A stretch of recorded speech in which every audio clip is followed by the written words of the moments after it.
Hey, Baylor fans, this is your call to gear up with Harley-Davidson of Waco. Whether you're hitting the open road or tailgating at McLean Stadium, we've got the ride to match your Bear pride. Check out our wide selection of new and pre-owned motorcycles, visit our service department, or shop all the latest gear and accessories to show off your Baylor spirit and Harley pride. Visit us today and find your freedom on two wheels. Harley-Davidson of Waco, where Baylor fans never ride alone. Visit in-store or at hdwaco.com. Sic Em Bears.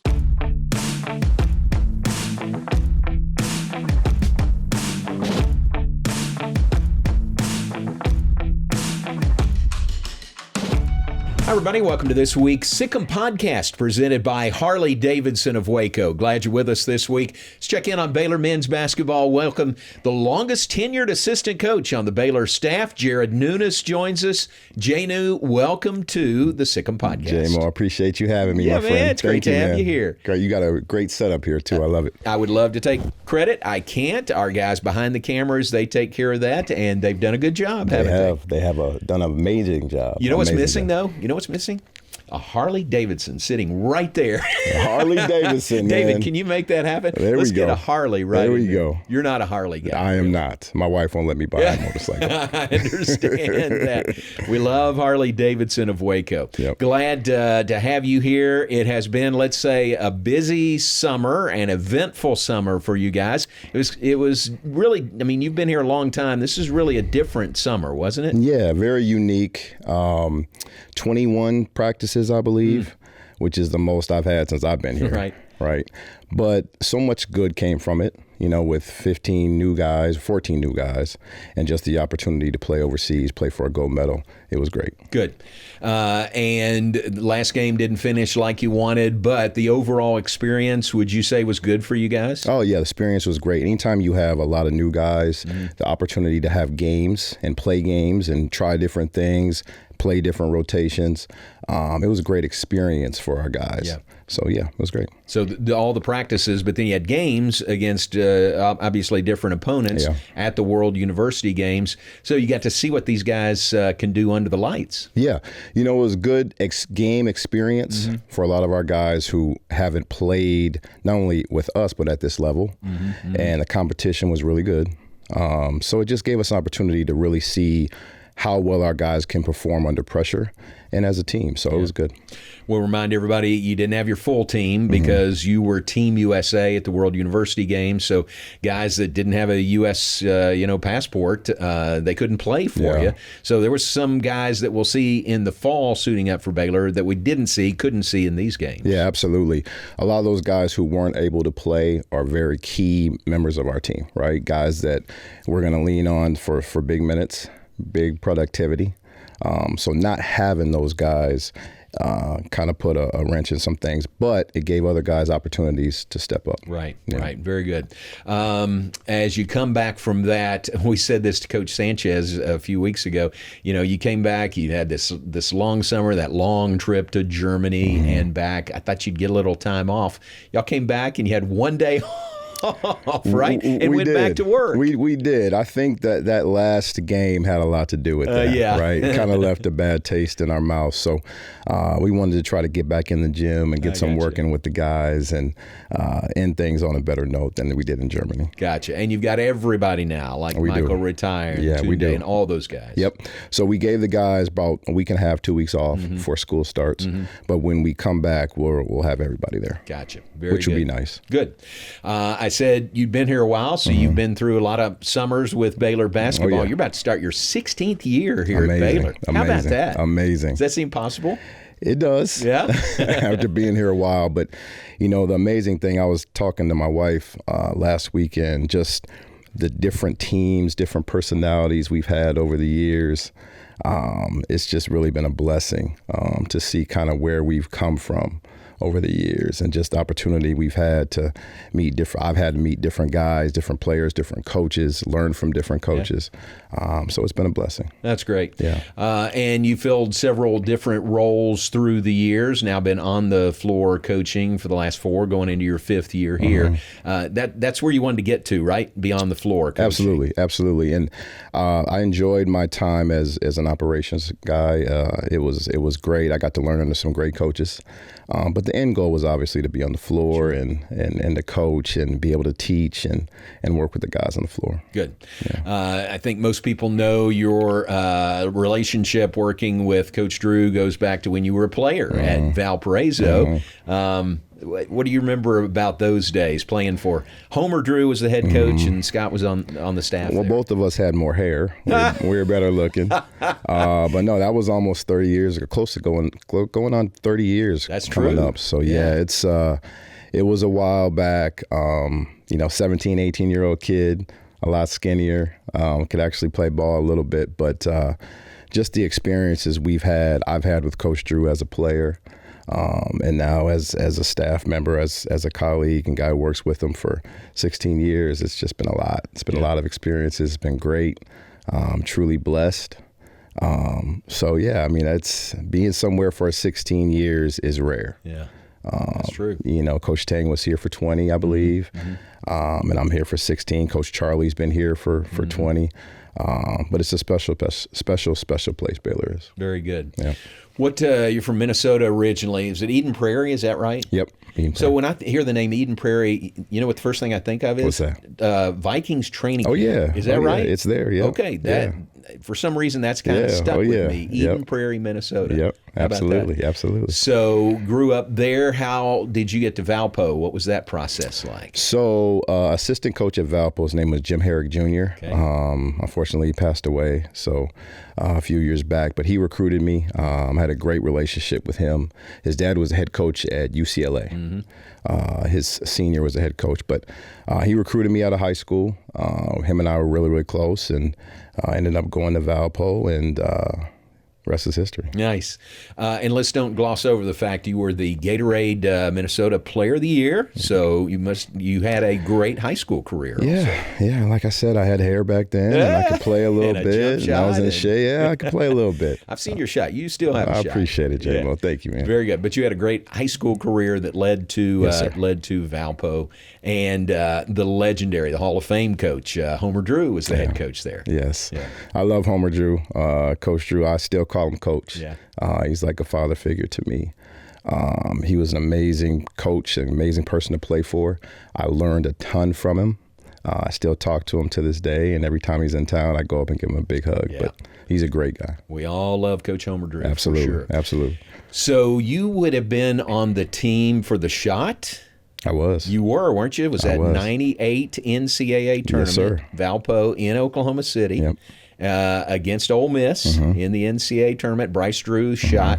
Where were you? Were you on the floor? I was actually on the other side of the floor. Okay. So it was half court. Yep. I was towards the right side. The ball was thrown to the left side. Okay. So Gotcha. But and yes, if they still play that commercial, yes, I'm the skinny guy with the left year. hand on the top of the pile. On top? Oh yeah, smart guy. Get on top of the pile. Kind of smart back then. Yeah, I don't know what's happened since then, but oh, that's great. Coach Drew, Scott Drew, I think he's near the bottom of the pile, isn't he? He is. He was one of the first ones out there. I think so. Either one of the first ones, or he was one of the last ones on top, smushing everybody. I got you. Really cool memory. It was one of the best basketball memories I've had. Yeah. Well, that's Yep. saying a lot because you were part of a national championship Yes, here sir. at Baylor, but and you've been a part of a lot of success here at Baylor. Blessed, very blessed. A lot of good teams, a lot of good players. You're only as good as your players, so blessed to have a lot of good players. We've had a lot of good ones. Part of the national championship, I think 3 Elite Eights, 5 Sweet 16s, NCAA postseason stretch that continues for you guys. Yep. I mean, that's a lot of winning. That's a lot of success that you've been a part of here at Baylor. Like I said, it's you're only as good as your players, but I think our staff has been tremendous in our ability to get the kind of guys with high character talent to play for us. And obviously Coach Drew, who's the leader of everything, just does a great job of putting us in position as a staff to do our best with our guys, and then helping our guys get better, not only on the floor, but off the floor as well. What does he ask you to do? How would you describe your role on this staff? A little bit of everything. I work on the defense and offense, do a lot of recruiting, a lot of mentorship, a lot of relationship building. And so it's just a little bit of everything. I think that's the great thing about Coach Drew is he may give a couple of responsibilities to each of us, but there's never a job too small or too big for any of us. And we're a very close staff. We do things together. And that's just the kind of leader he is. So we all wear many hats on staff, so it's good. That's really cool. Yeah. Hard to believe that 21 national championship, this will be 5 years out coming up this season. Yeah. Hard to believe. It's been 5 years already. Yeah, it's time to get another one. Yeah.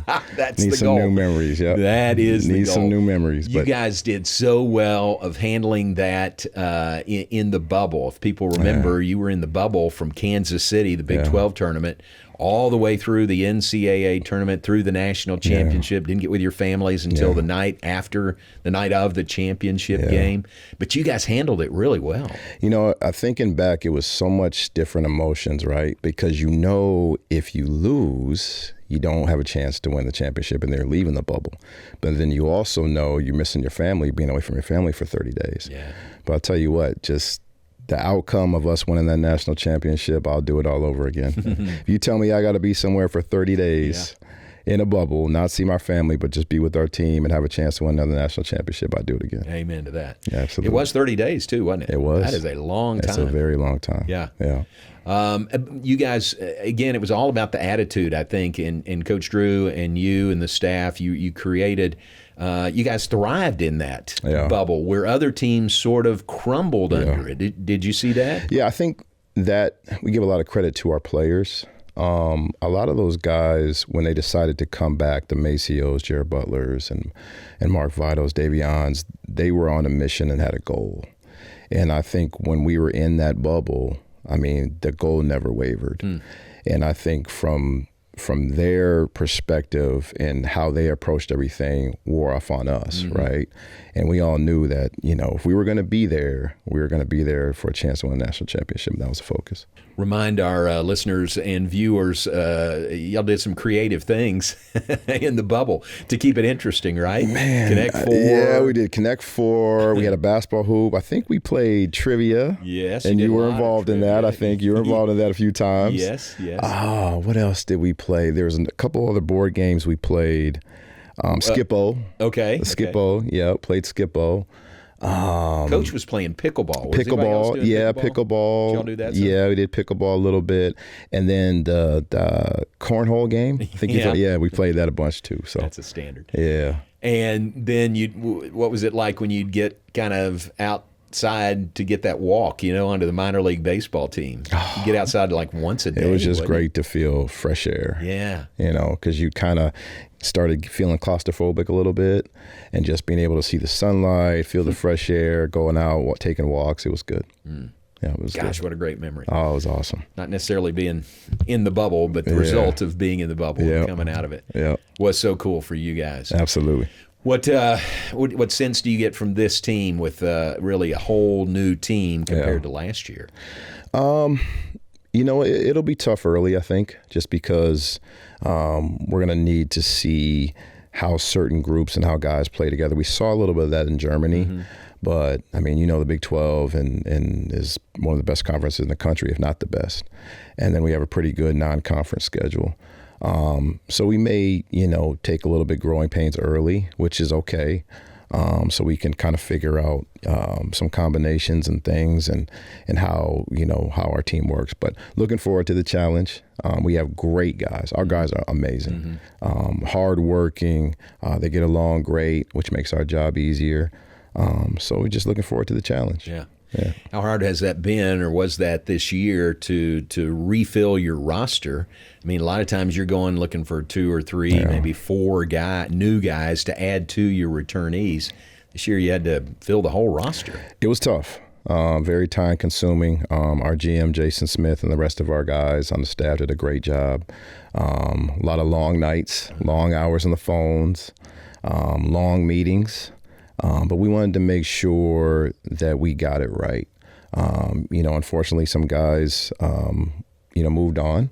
And so we wanted to make sure that the guys that we replaced them with and the guys we brought in were really about the right things, about our culture. Not to say those guys weren't, but we just wanted to make sure that as we turn to a new chapter, that the guys we brought in were exactly who we wanted to bring in. Yeah. And that's tough, isn't it? Yeah. I mean, you want to make sure, like you said, that the guys fit with your culture of joy here with Baylor basketball, and are good basketball players also. That's tough. It is tough. And, college basketball and sports in general, college sports in general is at a different time. Mm-hmm. Obviously, you and I know that. So just being able to make sure that, the guys you're bringing in are about the right things, which we kind of know what that is. And we evaluate that. We make sure that we pay attention to those things. Character is huge for us. And it's huge for Baylor in general, all across the board. So we wanted to make sure we got that part right, and obviously guys that were talented enough that we felt could help us win. Yeah. The players you've had, there's been a really good string of guys going into the NBA. Is it 4 straight or 5 straight? Top 19 picks. I think it's at least 4. I think it's 4 for sure. Right, VJ, the most recent there. Yeah. Have you been to the draft for any of those? No, I haven't. I actually was going to go this year, and I had some family issue come up. Okay, so gotcha. But what a great string of success, putting those guys to the next level. Absolutely, only as good as your players, man. I'm telling you. Doesn't change. Yeah. Doesn't change. We're blessed. I think that's how we started. That's how we're going to end. Absolutely. You saying that. Absolutely. It's a pleasure to have you with us. Thank you, J-Mo. We appreciate you and your longevity. Thank you. Jay New is just a big part of Baylor basketball, so we really appreciate it. Thank you, J-Mo. Appreciate you. Thanks for being with us. Thank you. All right. Jared Nuness with us, assistant coach for Baylor men's basketball. Our guest on this week's Sic Em Podcast, presented always, as always, by Harley Davidson of Waco.